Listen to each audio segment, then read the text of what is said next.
Masaganang buhay mga kabsat!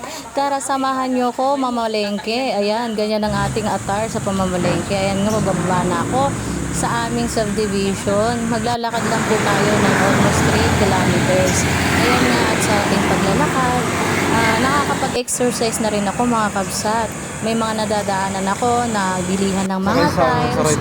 Madadaanan din natin ang gasoline station. At syempre, malapit din kami sa school ng mga high school. Kasama ko pala si Habi na mamamalengke. Syempre, tagabuhat ng ating mapapalengke. Madadaanan din natin ang barangay namin, ang Paradahan. Bumili pala tayo mga kabsat ng multivitamins. At yan ang ating mga madadaanan. May Cebuana. Ayan lang, marami nang nasa talipapa. May mga isda, saging, processed foods. Pero hindi tayo bibili niyan mga kabsat. Bibili tayo ng isda. Hindi yan ibubuhol. Bibili tayo dyan ng 1 kilong mangga. Takbo na rin pala sa amin. At yan, may mga mura na? prutasan. Pinamimigay na? Bumili tayo dyan sa gulayan na yan. Buka din? Ayan. Hindi ko na mamimili kabsat. Kalahati lang. Mo, tapos ipapatimbang mo siya.